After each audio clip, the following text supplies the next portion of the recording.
Oh, hey, good morning, good afternoon, everybody, depending on which part of this poor beleaguered country that you're in. You're watching Rebel Roundup. I'm your host, Sheila Gunn, and I'm joined by our Wednesday host, Lise Merle. Even though it is Thursday, please welcome to the show my best friend in the whole wide world from Regina, Saskatchewan. Lise, how's it going? Well, Sheila Gunn, Reid, it's a great day in Saskatchewan. As you know, tonight there is a very fancy gala happening in Regina Yeah. that I plan on being at. For the second year in a row, I'm going to have to send regards from Sheila Gunn Reid, who was unable to make the trek to Edmonton, or excuse me, to Regina from Edmonton. But my old friend John Gormley is going to be the keynote speaker, and anybody in Saskatchewan knows the name John Gormley, and it is shaping up to be a wonderful day. Yes, I am, as is the entire editorial team at Rebel News, dangerously under the weather, but someone has to work.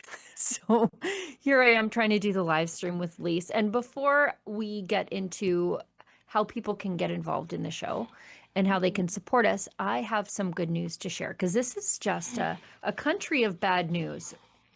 We're here for the As good news. yes, as many women of a certain vintage, my vintage, middle-aged women are, I am obsessed with true crime news. And the latest true crime news gripping Alberta has been the two missing peacocks. They were stolen after the vehicle that we're in was stolen from a parking lot in rural Alberta. Pete and Hilda are the peacocks' names. They were taken by a truck thief. And they were stolen Sunday in Stony Plain, so that's west of Edmonton a little bit. The thief took a livestock trailer carrying a horse named Spirit and a donkey named Badonkadonk. That's the best part of this whole story. So Spirit and Badonkadonk were found within hours, dumped along a rural range road a few kilometers from the hotel. But Okay, safe and sound. safe and sound, but the peacocks were still missing. Right. Everyone was like, if you see a peacock, obviously it's one of the missing peacocks. Yes. Public notices were all over the place. It was all over Alberta Facebook. And the good news is the birds were found in a roadside ditch near Duffield, 65 kilometers west of Edmonton. The family that spotted them quickly realized the birds were being You're sought by kidding. police. So all the animals are back, including Pete and Hilda. So good news, everybody. Thank goodness. What about Thank the goodness. truck? What about the truck is my question.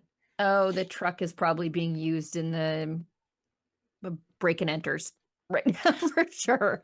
Here's the Yeah. truck. Yeah. Oh, that's the It truck remains that we're on the unaccounted lookout for. for. Okay, Yeah. guys. Okay. Well, I love this for the ne'er-do-well who took the truck to get an Yeah. absolute load of craziness in the back. Like imagine just thinking that you're gonna Right. steal a truck and trailer, and then getting away from the scene and realizing that you've actually got half a farmyard, including exotic animals in the back. Just imagine the poor shock of this person. I Now, hope that the person is apprehended immediately, and I hope that they are put up on wildlife abuse charges because you right, can't just do that to peacocks. Okay, you right, can't. It's right. not Yeah. permissible socially. You can't. Imagine stealing Nope. a truck and trailer and then getting an entire petting zoo inadvertently. That And is then the most Alberta story I have ever heard. We need to write a script and get Kian to Simone to do a movie just based on that right, script alone. Yeah, where right. you're running from the popos maybe, and Yeah. you jump in somebody's truck, and the next thing you know, you have an inclusive, exotic wild animal farm in the back, and then you have to figure out what to do with it. You litter them all Love over this for us. northwestern Alberta, which is what they did. Like, how disappointing. That guy was like, "I'm gonna sell whatever in this trailer on Facebook Marketplace," and then Right. surprise! The Peacocks. Also, a miracle those peacocks, which are not fast-moving birds, um, that they didn't get eaten by coyotes Oh, is also miraculous. that's amazing. And shout out to the rural farmers of Alberta who keep those coyote populations in check. Okay. Right. You guys ultimately saved the peafowl. which Right. is the word, the The all-encompassing word for word. a Okay, now peacock. we've got the Yeah. good news out of the way. If you guys want to get involved in the show, if you want to support us and you're watching us on Rumble, you can leave a Rumble rant. That's their paid chat over there. If it's over the $5 US cutoff, we are making it mandatory. We're reading it on air. If it's under that, we'll do our very best, time permitting. If you're watching us on YouTube, same rules apply, but their paid chat over there is called a super chat. And if you miss the live version of the show, but you are so moved by the good news of Pete and Hilda being found safe and sound in a ditch near Duffield, you can leave a paid comment called a super thanks. And we ask you for this because we'll never take a penny from the government to do the work that we do around here. So never. Never. Um, we've got first video here. Speaking from London, Premier Daniel Smith says Alberta is a reliable partner you can count on for decades to come. She highlights the province's vast oil and gas reserves and plans to boost production. We want to double it. I think we should quadruple it. But notes pipelines remain the key hurdle to reaching global markets. So this is Chatham House, London, UK, not London, Ontario, home Thank of you. Andrew Lawton. Thank you. Recent global disruptions have reinforced a single point, that where energy comes from matters more than ever. And Alberta is the most promising, and practical solution. Our province has enough energy within our borders to help meet growing global demand for decades. We have more than 177 billion barrels of recoverable oil at today's price and today's technology. That makes us the fourth largest reserve on Earth. We're approaching 5 million barrels a day of oil production. And our goal, which I stated a couple of years ago, was to get to 8 million barrels per day. Alberta's proven and probable natural gas reserves also have increased. We are now at 144 trillion cubic feet. And with that revision to our reserve estimate, that has moved Canada into the top 10 natural gas reserves worldwide. We're expanding our natural gas liquids, propane, butane, ethane. We're expanding our hydrogen industry, and we even have helium as well. For Canada, the missing ingredients clearly is not resources, it's the infrastructure to extract and to move commodities to markets.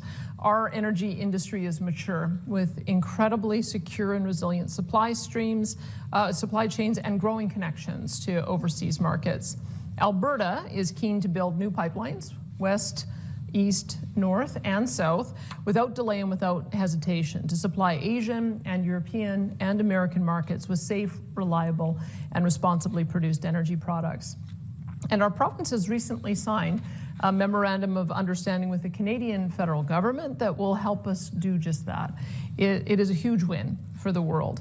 With more outlets for our energy, the result will be less dependence on dictators and less choke points for oil and gas. Plus, every last drop is produced in line with the highest environmental and labor standards, because our cutting-edge technologies are reducing Alberta's emissions while meeting more of the world's growing needs. We have established carbon capture, utilization, and storage at scale, as well as pilot projects for direct air capture, so that you do have a safe, secure, and reliable partner that you can count on for decades to come.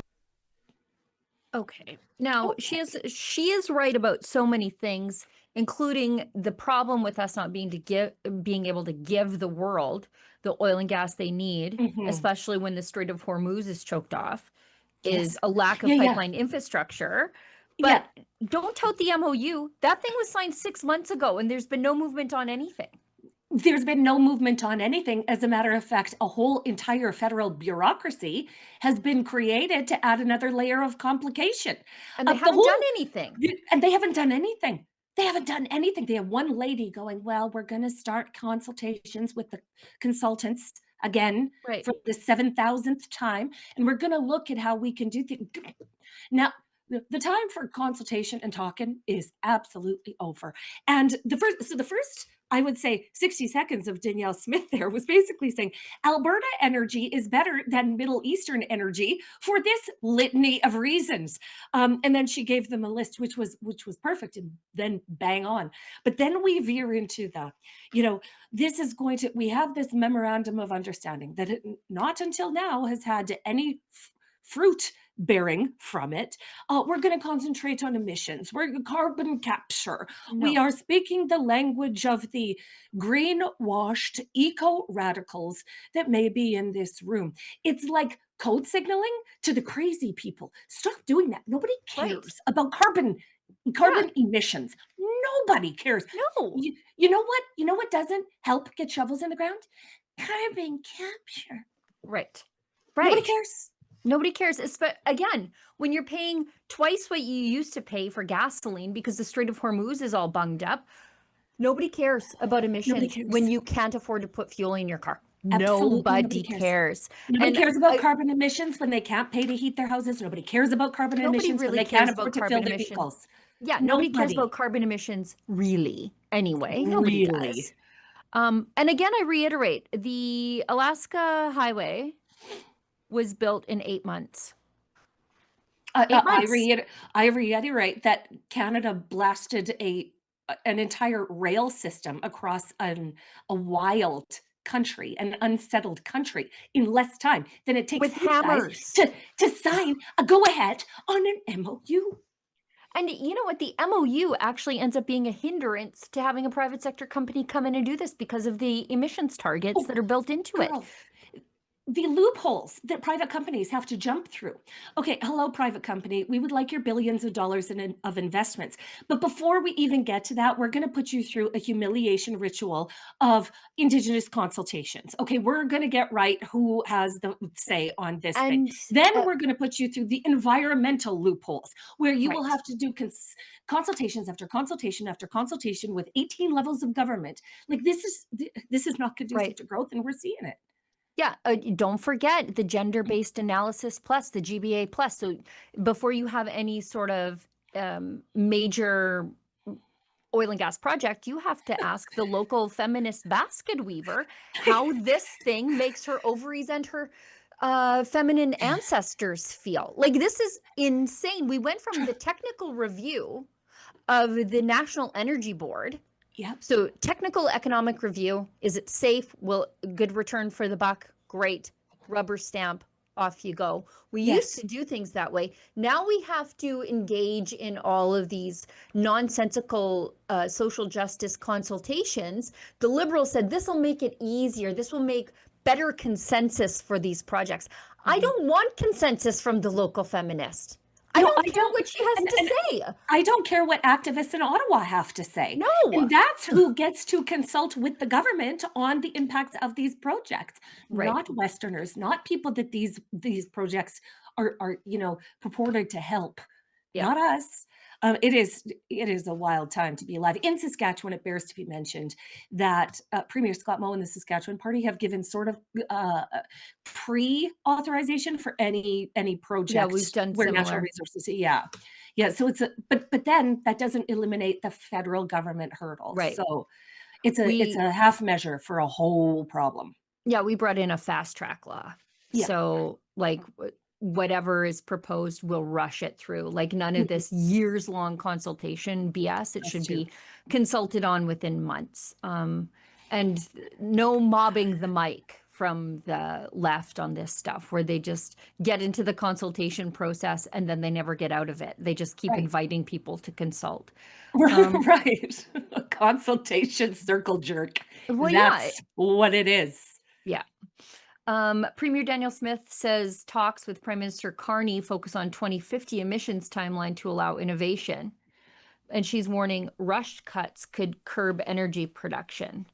She says Alberta aims to meet rising demand while cutting emissions as a key supplier to Asia, US, and Europe. Ma'am, have you not been reliably informed by the likes of Justin Trudeau and Wilkinson that there is no business case for us to be selling our oil and gas to these people? Yeah, and have we forgotten that if China is going to be one of our trading partners, that China doesn't care about emissions because they don't measure them or care. You know what I mean? And they don't have to, by the way. The UN has set it up that China, being the world's second largest economy, is considered a developing country. And so they are not in they don't have to meet emissions targets. So that's why they get to create like one coal-fired generation station a week while we have to go off coal. Okay, let's watch. So one of the discussions I've been having with our new Prime Minister, Prime Minister Mark Carney, is how do we align ourselves around an emissions reduction target that is stretched out to 2050, which most of the nations of the world had initially started at, as a way of ensuring that we have a long enough time frame for innovation to get us there. I think one of the meeting of the minds that we have had is that if you try to compress dramatic emissions reduction in a short period of time without the technology for it, all you'll end up doing is shutting in your resources. So that's where I think the breakthrough is coming with the MOU that we had, is a recognition that we're in a world where we need more energy. We've got a twin challenge of managing emissions, but also addressing issues of global poverty. If you look at out to 2050, I think we've seen some estimates that we may need to grow to as much as 125 million barrels of oil by then. And we want to be a growing share of a growing market. I think also just because we have the ability to go in all directions, we do have an ability to be that secure supplier to Asia. We're already a secure supplier to the United States. Through the Gulf Coast, we can supply Europe, and there are also other options for us to do that. I look at natural gas, and we're hoping to make some grounds on this as well in Europe, because I think they're having a similar recalibration, certainly around nuclear in some of the nations. Some of them. She's so smart though. Like regardless of her, we have to meet these 2050 targets. I don't believe we need to meet any emissions targets. It's all baloney. And our competitors are not concerned with emissions targets. Americans are not concerned with emissions targets. You think when Venezuela comes back online, you think they care about emissions targets? Iran comes back online. That jump around to climate conferences, they don't care on the regular. They do not care about emissions. China doesn't, as you rightly point out, but she is very smart that she can just pull these numbers down out of her brain all over the place, and it's on every topic. Yeah, it's almost like she spent several years in radio and got her lines down almost. It's incredible. But as far as 20, targets, 2050 targets or 2035 or whatever, I don't want to be saddled to this kind of thinking for the next 24 years. No, I don't. You know what? If something comes online, some miraculous technology that comes online and allows us to reduce emissions, and you care about that kind of stuff and it makes financial sense to apply it and you want to do it, okay, that's fine. But I'm not going to shutter in the oil and gas sector if that doesn't happen. Well, I don't want a rapid adoption to nuclear to satisfy these crazy emissions targets without really, really researching it and making sure we do our due diligence. Yeah, I'm not against nuclear, but I am against Brookfield enriching itself by Mark Carney's push towards small nuclear reactors. All day. Brookfield owns Westinghouse Nuclear along with Saskatchewan company Cameco.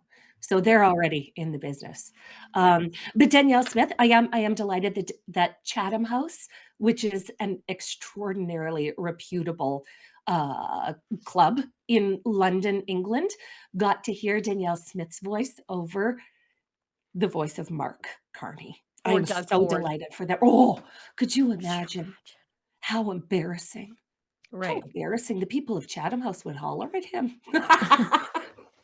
Good reason to, too. No, I'm delighted to see our message, and especially the spirit of Western Canada being represented there by her.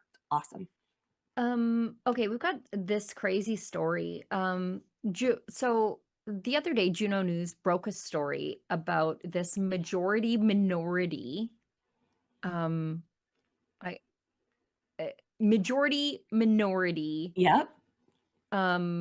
recruitment exercise where I think, and correct me if I'm using the wrong words, guys in the chat, but a battalion, I don't know the difference. Here you go. CAF training platoon with 83% non-citizens devolved into ethnic infighting. So it just turned into like tribalist nonsense. And this is documents obtained by Juno. So a Quebec officer platoon dominated by non-citizens descended into ethnic infighting, a lack of respect for women peers, and abysmal graduation rates. And anyways, who could have seen that coming? Who? I love this for them. I love this for them because they would have undertaken this in the absolute best spirit possible, right? They were like, we are going to pull together a multicultural group of very diverse and inclusive people. And then when all of those foreigners signed up and didn't like probably the trans woman who was the sergeant of the regiment, it all fell apart for the Right. Canadian Armed Forces. Like, Right. who And could have seen this coming? right. And then the commanding officer's like, yes, can you guys behave yourself? Haven't you seen the tampons in the men's room? Haven't you seen the tampons in the men's room? Can't you just all get along? Yes. Well, no, Mark Carney was, I think he was asked about the recruitment experiment of allowing permanent residents, non-citizens to Canada to serve in our military, because that's how they're pumping their recruitment Of course efforts. they are. Is they're Of saying, "Oh, we're course meeting they our are. recruitment targets Of course because they we're are. just letting everybody in." And They've we've let seen how they screen. Well, they've over the last 11 years, probably no armed forces in the world more than Canada has beclowned themselves publicly. So Yeah, no, there isn't a glut of Canadian kids who feel that there's a future for them in the Canadian right, Armed Forces. So of course they have to open the door to foreign, and this is the crazy thing, foreign mercenaries.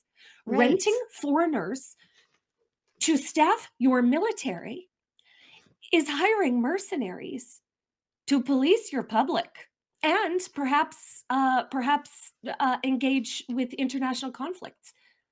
Who I mean, when has that ever worked? Well, for the benefit of the people of the country, ever. Yes. Let's hear Mark Carney's remarks on this.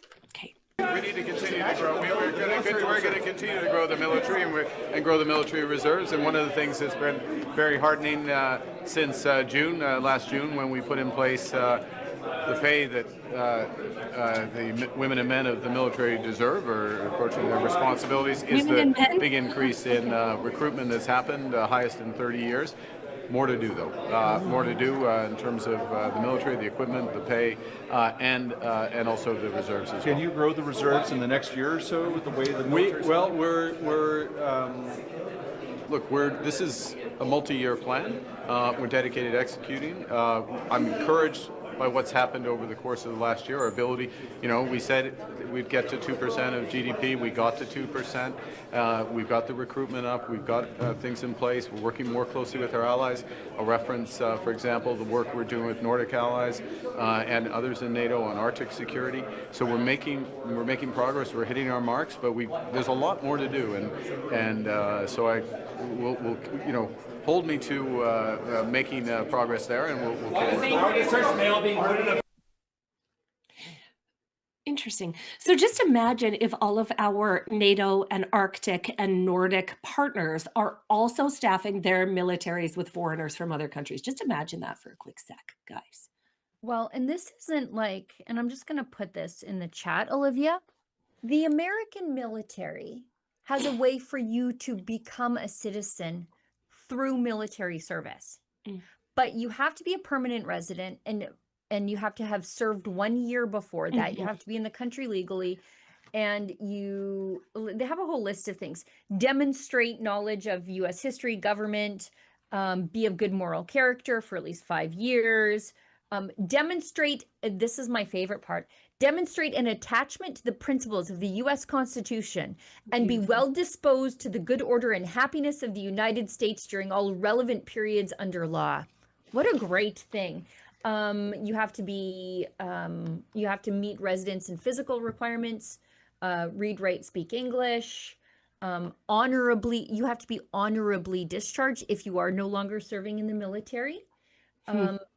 So there's a way for people to become a citizen through this, but that's not what we're doing here. We're just hiring people who came here and said, okay, get in here.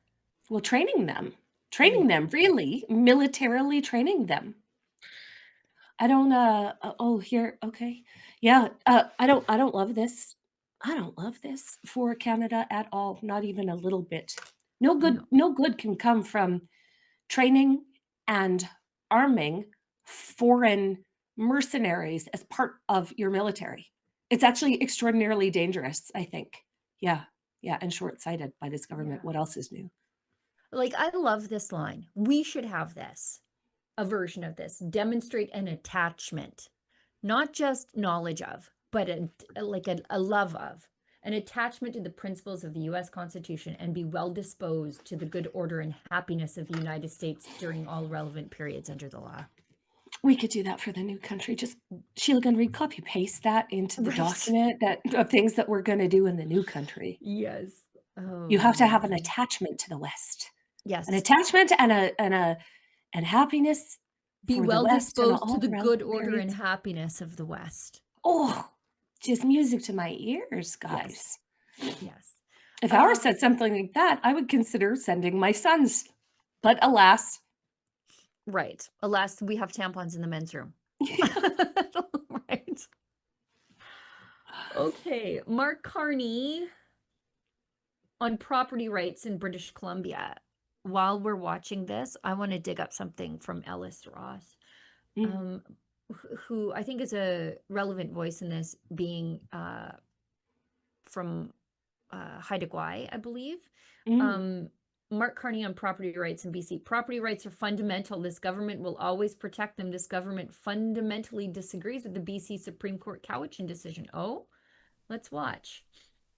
To thank my colleague for this important question. Private property rights are fundamental, and this government, indeed this House, will always protect them. This government fundamentally disagrees with the BC Supreme Court's decision on Cowichan. We immediately appealed that decision alongside the government of BC, the City of Richmond, and other First Nations. We will always advance viable legal arguments to protect private property. Federal agreements, including agreements about Aboriginal title, have always and will always protect private property. No modern treaty, negotiated agreement, or federal approach. To thank my That's rich. Except, That's rich. why didn't they intervene? When this was all happening. Right. Another question is, why did the federal government fund the bands that brought forward this challenge to begin with? So on one side of the coin, Mark Carney is saying private property rights are the thing that we are committed to upholding in this country, while at the same time contributing to the overarching questions that are threatening property rights in the country. That's what I heard. Is that what you heard, Sheila Gunn Reid? Well, I'm just going to put this here, and I'm not making this up when I say that the federal government says they're defending property rights. But according to MP Jamie Schmaley, in 2018, the Liberals instructed their lawyers not to defend private property rights in Cowichan versus Canada. So not only did they choose not to intervene, they specifically instructed lawyers not to intervene. So now that the case is in appeal, the government can't make that argument. So how does the Prime Minister expect to win in a court with an argument they weren't allowed to make? Oh my God. Oh my God. So they set this up. Yeah, they did. Of course So they did, Sheila Gunn Reid. That they would lose. Of course they did. Of course they did. In Now, I just put a message in a chat. So Mark Carney, while he's lecturing from the Grand Halls of Ottawa, the people of British Columbia who are actually having their private property rights threatened, is the same guy who in 2012, Olivia, can you pull up that CBC article? Mark Carney to get $400,000 in housing allowance in London. This was when he was governor of the Bank of England. So this is a man, you guys, this is a man who got to spend the cost of a median starter home in Canada per year when he was. You think this guy has any trouble with his primary residence? Of course not. But when it comes to yours being threatened, the best he can do is just flip-flop on his position and scurry away from accountability from creating this mess. So $400,000. $100,000 a year in housing allowances. My God. Please, sir, sit down, have a seat. Don't lecture the rest of us on how hard you're working. Yes. So Ellis Ross, he was an Indigenous politician. Then now he's the Conservative MP for Skeena, Yep. Buckley Valley, and he took. He ran up against the NDP, and anyways, he former Indigenous politician, now with the Conservatives, and he says this is crazy. He said, if the Liberals told their lawyers not to protect property rights in court and are now not able to bring private property protection into the appeal, how does Carney plan to win the Cowichan appeal? They never planned to win. They never did. They put a poison pill into this in 2018. That's exactly, well, just like they did with radical gender. I would suggest that radical gender was seated exactly like this was. But further to what's happening in British Columbia, there's a candidate race to see who is going to be the next leader of the Conservative Party of British Columbia. And it seems as though the normalization of using the notwithstanding clause on some of these really pesky issues surrounding the federal government and some of their most terrible overreaches, including gender, including property rights, are something that the candidates are getting more comfortable in talking about. And I am here for this all day, every day. As you guys know, Sheila, Gunn, Reid, and I are real big advocates of the notwithstanding clause. It's perhaps the most, the heaviest anvil provinces can use in dropping against stopping federal overreach. Well, and activist courts. That's right. That's exactly, it overrules them all. Okay. And so I love this for the Conservative Party of British Columbia, because that is what you might have to, no, I'm going to back that up. You're going to have to do that. You're going to have to use the notwithstanding clause to stop some of these vapid idiots. Yep. I think I misspoke when I said Ellis Ross is from Haida Gwaii. He's from Haisla, and he was a village councillor there, and then went into provincial politics. Then he defeated the NDP in an NDP stronghold to run for the Conservatives, and such an advocate for liquefied natural gas out of BC as a way to break out of generational poverty for his people. Ellis Ross, he's such a good get for the Conservatives too. Right on, brother. Yes. We've got one clip before we move ahead. We'll hit an ad break after this. I'm having a weird sweat here. I'm just having a fever moment. Hot flash. No, it's like my random, my flu symptoms involve me getting really hot from the waist up, and then my feet turn to ice. Mark Carney says IRGC members will be banned from entering Canada after a former general was almost admitted until the government faced backlash. Too late. Why weren't they banned already? Like, I just a couple weeks ago I did a report on the Iranian diaspora in Saskatchewan, and they assert that IRGC linked people are absolutely in the province, like without question. They're everywhere, and they're continuing to come in. Anyways, let's watch this. I'm shocked that there is not already an existing ban on IRGC members coming in. Wild. Could we let in Al Qaeda too? Why not? Why not? Some Boko Haram. Yes. Let's just call all the bad guys. I'd like to ask you about a former commander in Iran's Revolutionary Guard who reportedly got very close to entering Canada for the FIFA Congress. Was he granted a temporary resident permit to allow him to come? And if so, was that a mistake on someone's part? And what actions are your government going to take in light of this situation to ensure and reassure Canadians who might be questioning the integrity of Canada's immigration system? Thank you for that question. I think the first thing I'll say is, just for context, under our system, I can't comment on the specifics of individual cases. I can provide the following assurances and facts. One is that, as you know, the Iranian Revolutionary Guard and all those members, the Revolutionary Guard has been listed as a terrorist organization for several years. The members are prohibited from coming we have a series of screenings and we take action, and no members have entered the country. Action has been taken appropriately. We have in our screening over the course of the last year, for example, over 20,000 individuals were prevented from entering the country under those, not 20,000 members of the Revolutionary Guard, to be clear, but just to give you a scale of those actions. And look, there are multiple hurdles in order to get into the country, and I think the important thing is that those hurdles are effective, and we continue to see that. And of course, in any circumstance, any period of time, there's always reviews of what's been done and where things can be improved. But the assurance, the core assurance to Canadians is members of the Revolutionary Guard rightly have been prohibited from entering this country, and they will not enter this country. They already have, sir. Yeah, there's at least 700 of them that diaspora groups have identified. Only one of these people has been ordered deported. I'm not even sure if he has been deported. And the way that they get into the country, according to my sources, is through academia, through media, and through the welcome centers. So these welcome centers are funded by the federal government, multi-levels of government.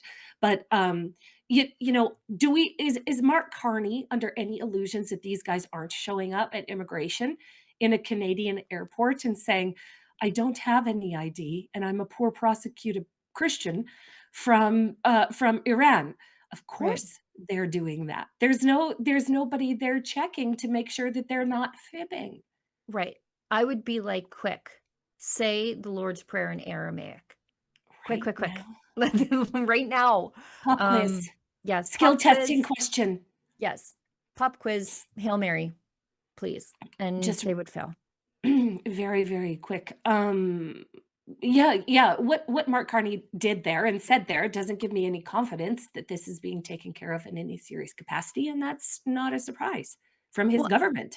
Well, and it's weird because there's no pushback from the journalists, because I would say, okay, but how did that 700 other of them get in the country? I would literally hold up a photograph of a Make Iran Great Again hat that got stabbed by a kitchen knife and say, what do you mean they're not here? Like, of course they are here. Look, Right. Of course they are. There's 700 of them. Once they get here, we can't get them out. So don't talk to me about how great your screening process is. Yeah. Yep.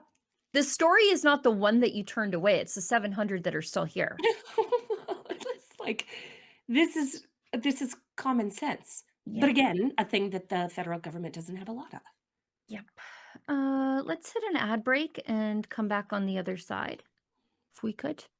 Please. Gun bans make great distractions. Trudeau may be gone, but Carney has picked up his same rhetoric. We will quickly, and I mean quickly, reinvigorate the buyback of Hunters, collectors, competitors, and defenders of tradition are still being targeted, while criminals run wild under Liberal policy. But we are fighting back. Join us. Canada's National Firearms Association, in defense of freedom. Are you 18 to 30, curious, ambitious, and tired of cookie-cutter journalism? Then listen up. I'm Sheila Gunn Reid. I'm the chief reporter at Rebel News, but I'm also the president of the Independent Press Gallery. And I'm excited to tell you that applications are now open for the 2026 Student Journalism Conference, a 3-day, all-expenses-paid training experience in Toronto, August 28th to 30th. That means your travel, your hotel, and your meals are all covered. You just bring the drive. This isn't a lecture hall snooze fest. It's hands-on reporting, real-world skills, practical training, and direct access to experienced independent journalists who know how the media landscape in Canada actually works. This year's theme is citizenship and civil liberties, 2 issues that matter now more than ever. You'll also compete in a live collaborative reporting challenge, creating a real journalism project with a chance to win the grand prize. And here's the big part. Past graduates are now working in independent media organizations all over Canada, building careers, breaking stories, and making a difference.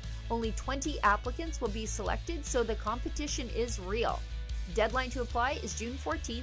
If you've got grit, curiosity, and something to say, Apply now at studentjournalismconference.com.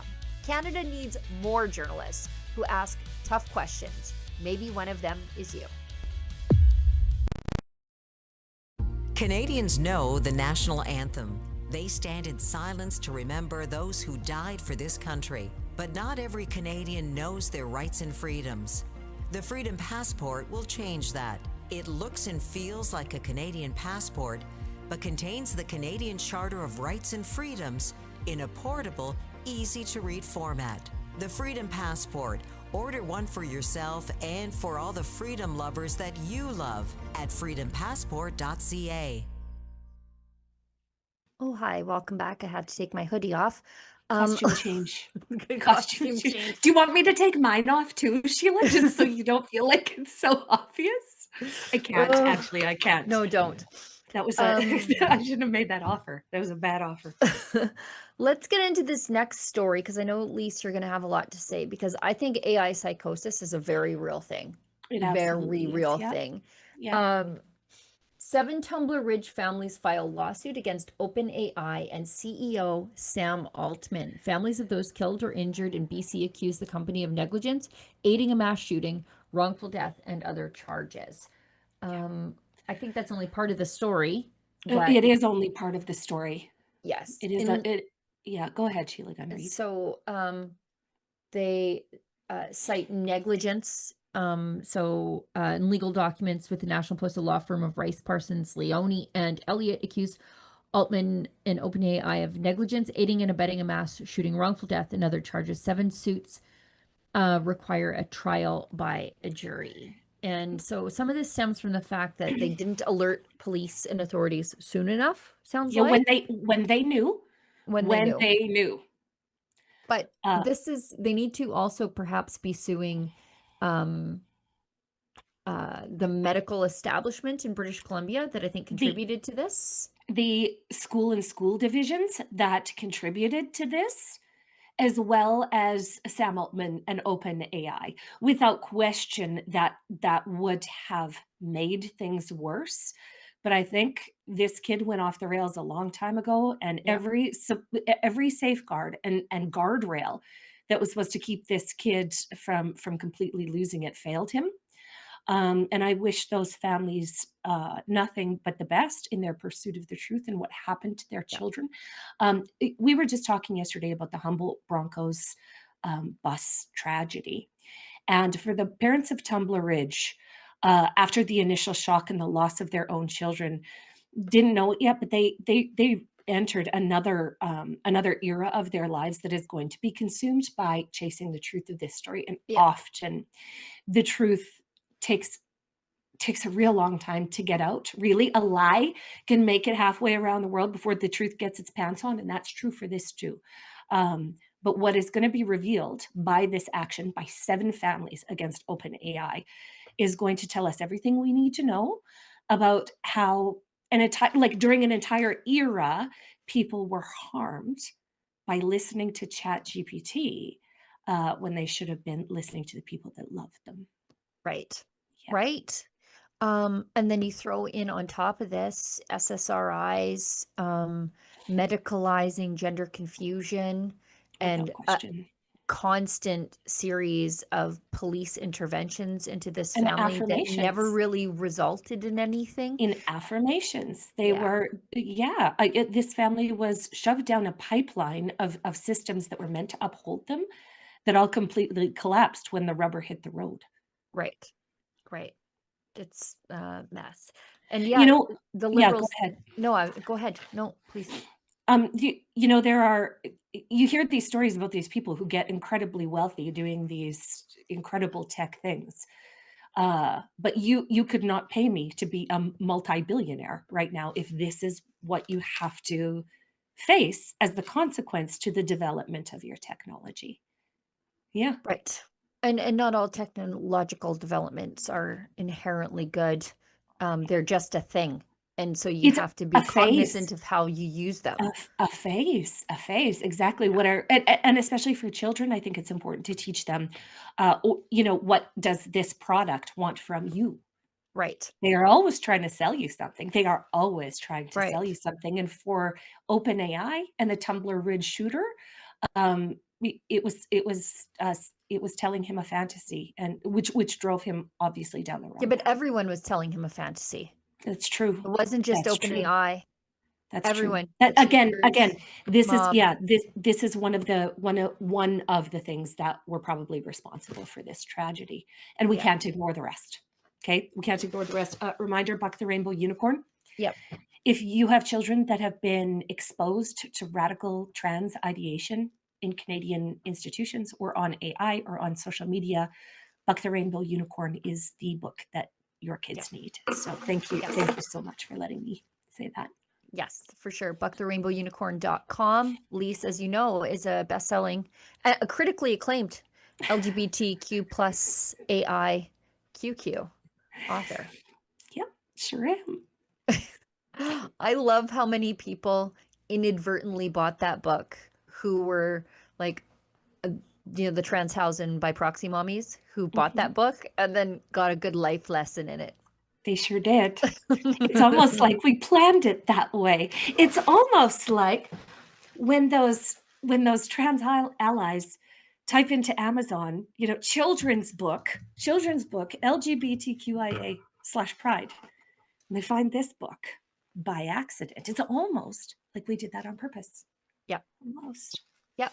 The people who know bought it for the right reasons, and the people who didn't know, well, they got a lesson in it. That's right. Good. That's right. Now, Mark Miller wants to regulate social media. And so anyways, this is more of the government snatching responsibility from parents and assuming that they know what's best. And that, like, this is the jurisdiction of parents. But this is true. When you say nanny state, this is the definition of it. If they want to kick your kids off Instagram, and look, I am careful with how my kids, especially when they're younger, used social media to the point where they're very cautious now and their accounts are all locked up and stuff like that. But that's because I taught them that. That's the role of parents, not Mark Miller. But anyways, let's watch. Yep. Regulate the space of social media for kids and AI chatbots for kids. Is that a job that's better done by the federal government for a national standard across the country for the safety of children? It's a really good question, Tonda. Certainly, the federal government can't regulate the educational system, and that's where provinces have to step up, and we've seen some stepping up. I spoke to Wob over the weekend. There's work to be done on both ends, but he's very eager to protect kids in Manitoba, as am I. I think there's definitely at some point there has to be some coordination at the federal level and some real action taken by the federal government in its jurisdiction. But this is a shared jurisdiction, and both levels have to be doing their jobs to make sure kids are kept safe. The shared jurisdiction on the federal side, where do you see the federal government's role? Well, in a number of levels. One, when it comes to protecting kids, that is both our jobs. When it comes to things and matters that are distributed over the internet, it's clear that is a role played by the federal government. When it comes to regulation of social media, again, a jurisdiction that is assumed by the federal government, whether we're talking about moratoriums or the proper regulation of egregious online harms, and that's stuff that we're frankly a couple years behind in regulating, as we see other jurisdictions like Australia, like Britain, like France, taking action. Those were all failed. Yeah. Those were all failed. All of those, anytime censorship is put into law, especially as it pertains to children, it's failed. The Australia model, where they banned social media for people under 16, has had devastating consequences. Not only are the vast majority of children still accessing social media, but this ban pushes them to the outer extremes of the internet, where their parents can't see them. They've gone underground online, as kids are wont to do, to push these boundaries. And you know what, Mark Miller? You're not qualified to shine my shoes, let alone tell me how to mother my children. Right. Back off. Right. I think social media can be a bad and terrible thing for young people, which is why I monitored it. Right? That's why I monitored it in the same way that I choose what goes into the fridge. because I know what's healthy and good for my children. I'm not taking lessons from Tutankhamun's mummy, Mark Miller, to parent my children. I'm just not. The whole time I was like, how is she going to describe him? How is she going to describe him this time? He doesn't look well. No. He looks like he is living on a permanent vitamin D deficiency. Okay, the pallid, sort of Vaseline-like sheen of a greasy liberal. This is the guy that we're supposed to, and him and Wab Canoe are supposed to be the foremost authorities on what's best for everybody else's kids. Yeah, Wab Canoe, who's perfectly fine with medicalizing gender-confused kids, is going to ban social media because that's the bad thing. Yeah, yeah. Kids in Manitoba can get their healthy breasts taken off, and Wab Canoe is like, we're going to keep those kids safe by taking away their Snapchat. Right, Snapchat. They're not cognizant enough to use Snapchat, but they can make life-altering medical decisions. Now, for me, I think both are the purview of the family and have nothing to do with the government. But I don't know how he makes that decision. No. Well, you know how they make it. You know how they make it without consultation and by blasting through every safeguard and guardrail that they're supposed to be on these issues. Let's whip through these last three things. Judge demands Indigenous sentencing report after offender claims he's Caucasian. Oh. But he most definitely was not Caucasian. Oh. A plot twist at the end. Did he identify as another? He identified as a different race. That's what he tried to do. Okay, so when I asked him about why he had an Inuit surname, he provided no meaningful response. Okay, let's keep going. Okay. Oh. Okay. A Yellowknife judge has insisted a man who claimed to be Caucasian get a report meant for Indigenous offenders before he sentences him for breaking into a hotel. Jeremy I don't know who's the bad guy here. Jeremy Kunayuna, who already has Jeremy Kunayuna. Yep. 90 convictions. I would consider him a problematic offender. Appeared in the Territorial Court of the Northwest Territories recently to be sentenced for breaking into a hotel. Okay. Let's keep going. I want to know more about this. He states that he is Caucasian and on that basis has provided no information related to the case, specific factors relating to his background as an Indigenous offender. So the guy is saying, you know what? I'm white. Just sentence me as a white guy, which send me to jail. Yeah, put me in the slammer. Feels like this is how he houses himself, honestly. But the judge insists that he's Inuit and is insisting that he go through that process. Okay. When I asked him about why he had an Inuit surname, he provided no meaningful response. Also, he is plainly not Caucasian. Rather, his background is Indigenous. I will say that I know this from dealings I've had with him in previous court proceedings. Again, because he's had 90 different convictions. You guys, okay. I'm on the side of the offender here. Girl, all day long. Mr. Kunamuya, or whatever your name was, happy trails to you in the nearest penitentiary of your choice. As a matter of fact, we'll leave it up to you. But you're telling me, Sheila Gunn Reid, that a judge with eyeballs looks at an Inuit man and says, no, you are not white. But that same judge would look at a trans woman and say, yep, you're a lady. You're a lady. Correct them, you guys. And this offender's like, no, just sentence me like everybody else. Just sentence me like everybody else. And the judge is saying, no, 90-time repeat offender, we're going to make sure you get special treatment. This is wild. I'm on the side of the offender. That's how bad this is. So am I. And it's crazy. I mean, this is peak Canada. This is a perfect example of how actually crazy Canada is with our two-tier justice system, race-based justice system. Where the 90-time offender is making more sense than the judge involved.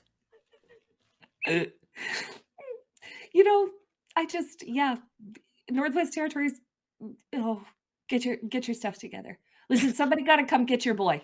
Come get your boy. Cart him off to jail. He wants to go. Now, this from CTV News. Jail sentence means Northern Ontario child abductor could be deported. Good? To that I say great. Could be. Could be, perhaps. Like a possibility, maybe. Yeah.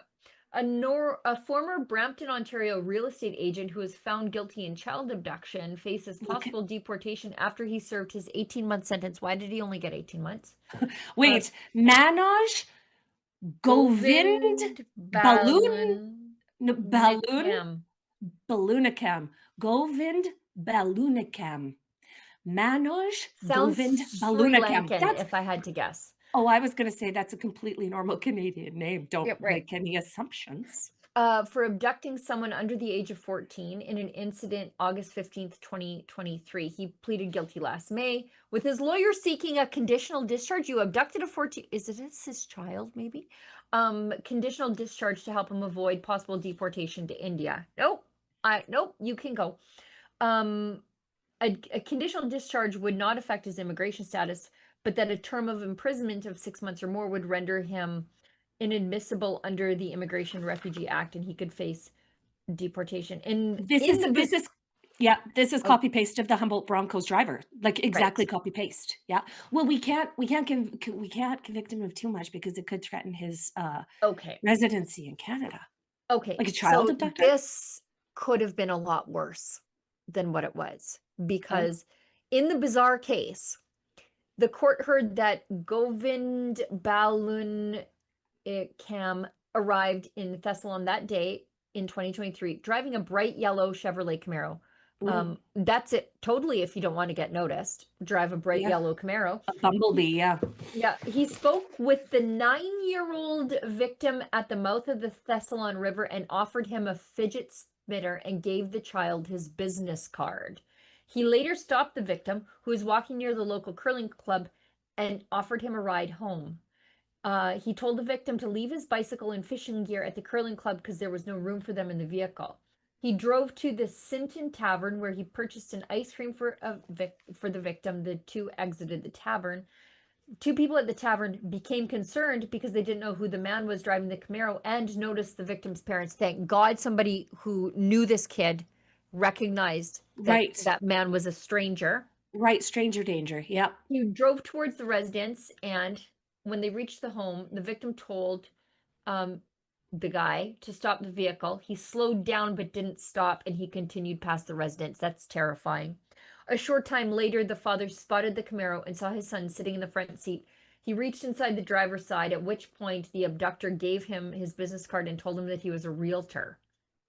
What? Okay.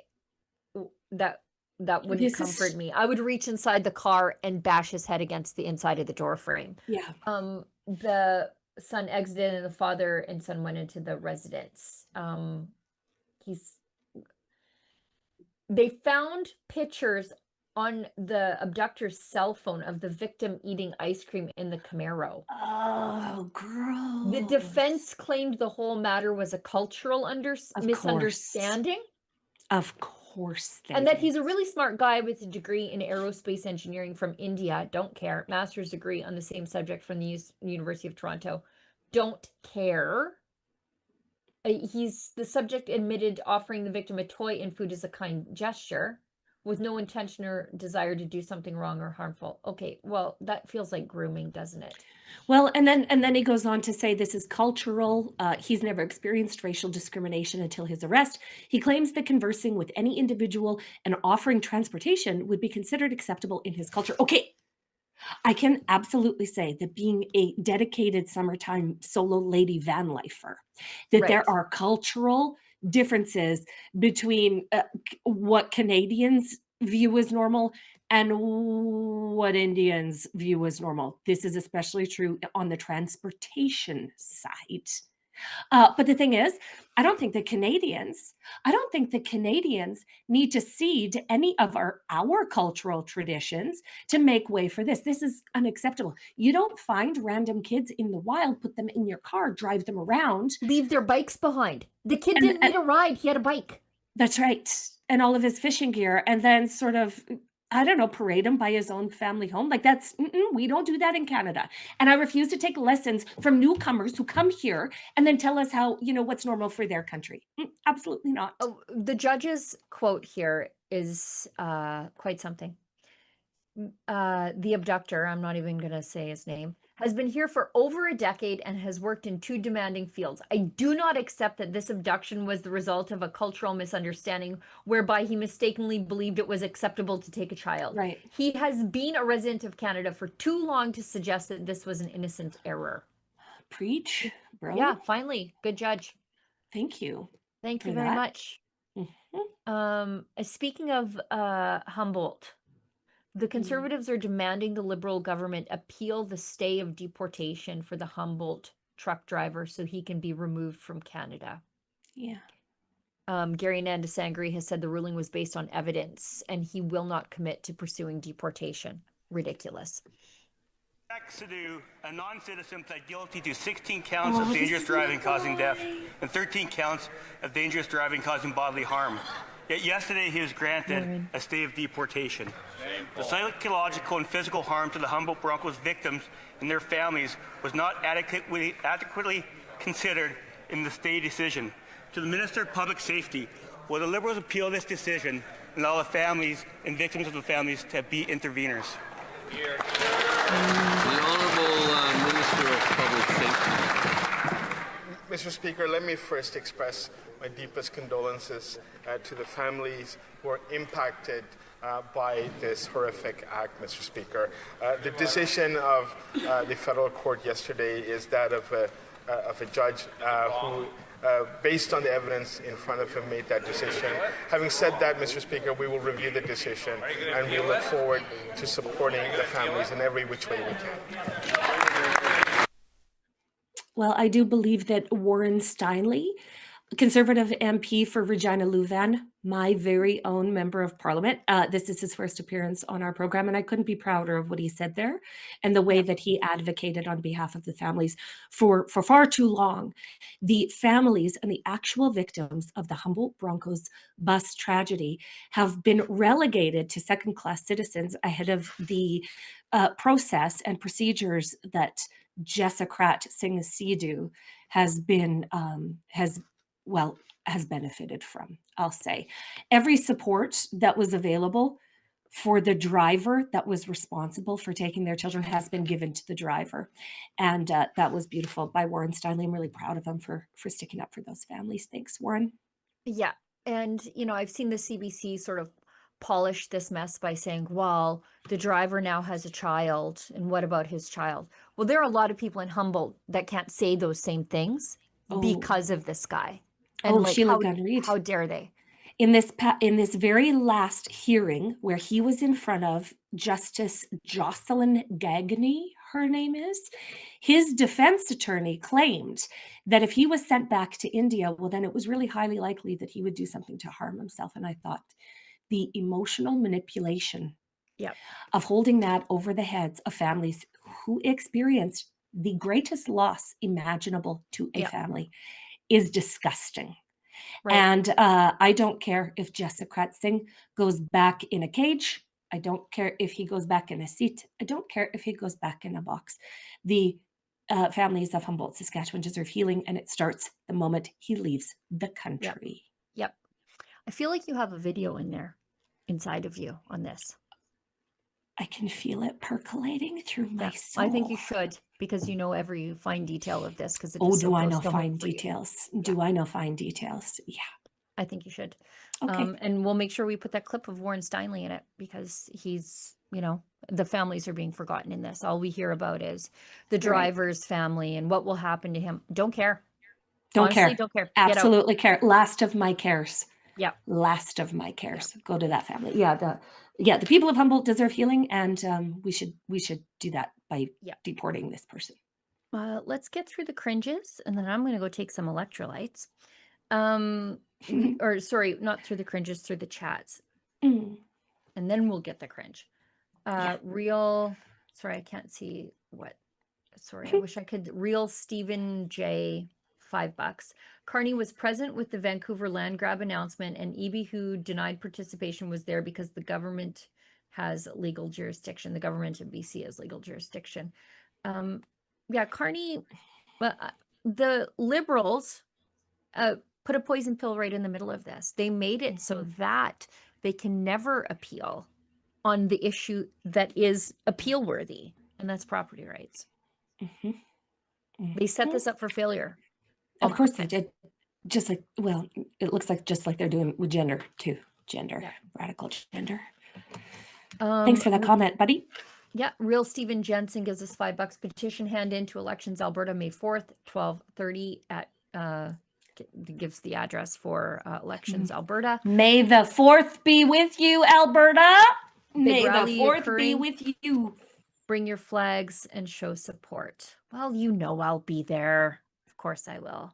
Amazing. Yesterday on the show, Sheila Gunn, Reid, you may have missed it, but we got a note from one of our standard viewers that said he went to buy an Alberta flag at Canadian Tire.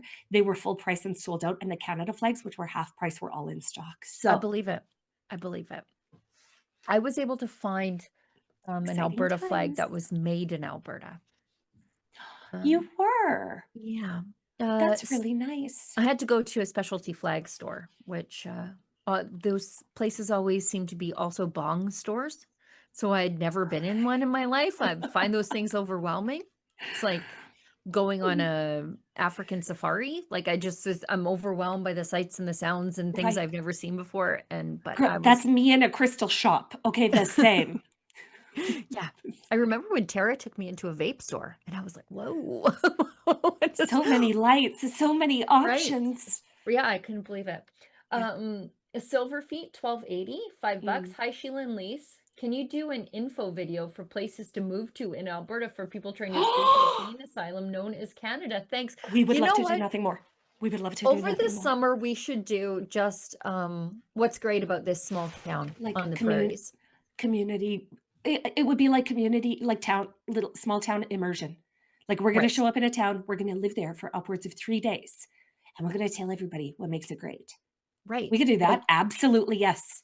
Yeah. And we have points of interest that we like to travel to. Like you're going to need a good local tavern, preferably in an 100%. old hotel. Yep. Downtown.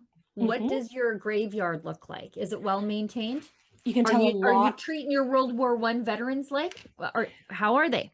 You can tell a lot by a community by how they treat the people that were there ahead of them. A lot. Their little free libraries, the town's little free library tells me everything I need to know about the people in that town. They are fascinating archaeological experiments, all of them. We would love to do that. Like we would love to do that. We could also do this in the province of Saskatchewan with the most affordable home prices in the nation still. Yeah. What's the other thing we need to look for? What's your Lions playground look like? Does it have a wading pool? Highly important. How do you treat the little kids of your community? Is this a growing place? Is this a growing place? Yeah, we would love to do that. Thanks so much. I look forward to it, you guys. Yeah. We're out on a mean toodle all summer, so. Heidi Monroe 7044 says, if more conservative voters, right-leaning people move to Alberta, would we be included in the vote to separate? Yeah. Yes, ma'am. But you have to be there before a certain date, and I am unsure. Sheila, do you know? I don't know what the date is either. We'll find out and let you know, Heidi. Yeah. But yeah, the answer is yes. If you were there ahead of the date that you have to be to vote on the referendum, you get to vote on the referendum. Yeah. So quickly, book them U-Hauls. Book them U-Hauls, babies. Come west. We'd love to have you. I think moving to Alberta is a good decision anyway, especially if you're in one of the progressive hellscapes of this country. Like, let's say you're in Toronto. Sell your garden shed for $2 million and come out here and get yourself a McMansion for $440,000 and live your best life. Yeah. Yeah. Alberta is wildly attractive, including to me. I will say that, including to me. As a born and raised Sasky, somebody who said, I was born here, I'm going to die here. I feel like if we temporarily relocated to Alberta, at least till the kids are out of school. This is my argument. And so my way is to make my kids fall in love with Alberta, and I have. Okay, they want to go. There's just one holdout. It's the boss of the house. So we're working on it all together. So thank you. I might be one of them. Heidi. Oh. You okay? Little glitch? Yeah, I had a little glitch there. Okay, I'm good now. Okay. Okay, I had a little Okay. glitch there. Something unplugged itself. Okay, we've got our cringe. Premier Doug Ford is confronted by temporary residents demanding extension to permits. What? Yes. Oh. Yes. Oh. Like Okay, let's watch. officially. Look at him with all of his flags. Okay, let's go. Excuse me, we have questions to ask. We just mentioned that we don't promote any hatred, but what was the hatred that was spread by Minister Labour? That when we were standing at -17 outside this building, but no relief has been given to us. We were working for skilled trades, and Minister returned our files. What about that? Yeah, well, I will talk about it because, you know something, I've met with the community a few times. I'm not too sure if it was yourself.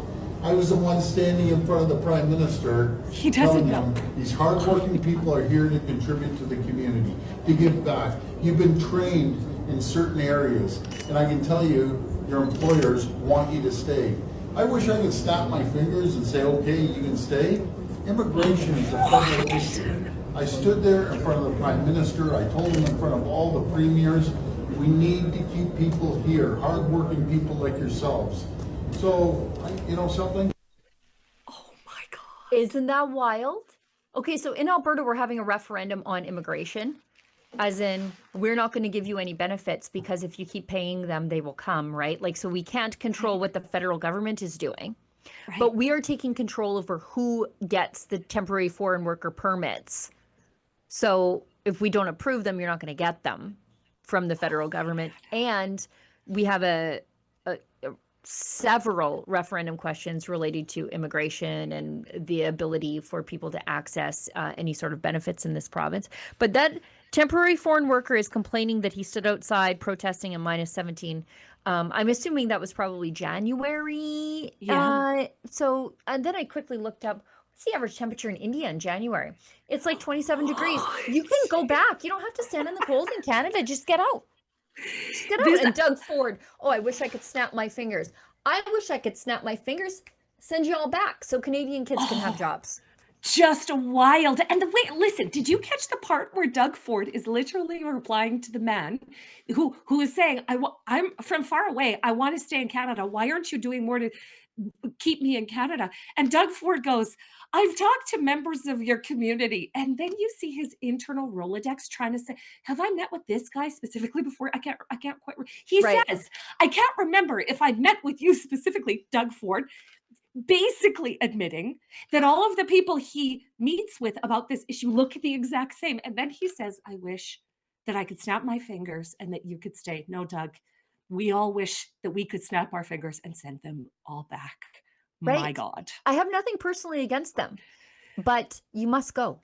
You must go. If you are Same. stealing jobs from Canadian kids, I'm sorry, you must go. It is not controversial for Canadians to want their public services back. It's not too much for Canadians to want healthcare. It's not too much for Canadians to want the access to their natural resources. It's not too much for Canadians to want their kids to be educated in Canadian schools first. It's not controversial. Also, and you're what a we have- temporary foreign worker. The whole important part of that is temporary. So that is not permanent. So if you came here under that track, off you go. Get out. Yes. It was temporary. You knew it. I knew it. The government knew it. Get out. If you came here as a foreign student and you're no longer a student, arrivederci so long. Goodbye. Adios. Farewell. That's Wish you right. luck. If Canadian Border Services could kindly show up at Doug Ford's press conferences from now on, like if this is what's going to happen, like just with butterfly net, just whoop, caught one on the way to the airport. You're here legally. Your permit's expired. Okay, let's go. Arrivederci. Happy trails. Make sure to take the best of Canadian culture back with you to wherever you came from. Right. Okay, I think that's it. Doug Ford. No wonder he's plummeting in the polls. The Liberals are ahead of him. I'm real nervous. I'm real nervous for Ontario because Doug Ford seems to be the person. He's not the only politician that believes that he can just hang on for one more election. If you don't innovate and if you fall into stagnation, and if you violate the very reasons why people elected you in the first place, you're going to lose. And I think that's where Doug and other politicians are at. Yeah. Well, and Albertans, Ontarians are looking around saying, well, really, what's the difference? Like, really, Right. what's the difference? There is none. There is none. You got to put some daylight in between you and the Liberals. Otherwise, people will just say, I could have counterfeit Liberal or real Liberal. They'll go with the real every time. Right. Right. Because it's not, I mean, it's not a false pretense. So. Yeah. All right. I think that's the show for today. We went 20 minutes long. Lise, thank you so much for doing an extra day. Oh. Doing the show yesterday with somebody other than me. I appreciate you. I just it was fantastic, Sheila Gunn Reid. Yeah. I wasn't in any way presentable yesterday, and I'm trying hard today. We are here to take one for the team when Sheila Gunn Reid needs to check out for a quick minute, and we were happy to do it, girlfriend. Yeah. So thanks so much for having me, and we'll see you next Tuesday. See you next Tuesday. So funny. Okay, Olivia, thank you for running the show today and getting to the things that we called for that weren't on the schedule. Yeah. And thanks to everybody who pitched in a little bit to keep the lights on here at Rebel News, and to those of you who just interact with our content. That really does help us get served up to more people on the algorithm. And, we're trying to get to 2 million subscribers. Talk it over with your friends and family and see if that decision is right for you. Yeah. Yep. Ask your doctor. If subscribing to Rebel News is right for you. Yeah. Side effects may include increased brain capacity. Right. You may be able to have conversations with your neighbors more, and you will be smarter and better for it. So again, ask your doctor. Ask your doctor. Right for you. Right. That was funny. All right. We'll see everybody back tomorrow. I think I am on the stream tomorrow because I struggled on yesterday. Anyways, we'll see everybody tomorrow, and thanks. And as we always say on the show here, if you find us offensive, maybe don't find us at all. Well, look, it's we're both free countries, so people can go where they wish. Any information that's it has not been our experience that people have gone to Washington and have learned anything new. Nor has it been that they have learned everything that is either being discussed on the table or where the negotiations are. In the end, there's one negotiator for Canada, and that is the Government of Canada. Our interlocutors in the United States are generous people. They're generous with their time, and it's good of them to meet a host of Canadians coming down. But in the end, they know and we know that we're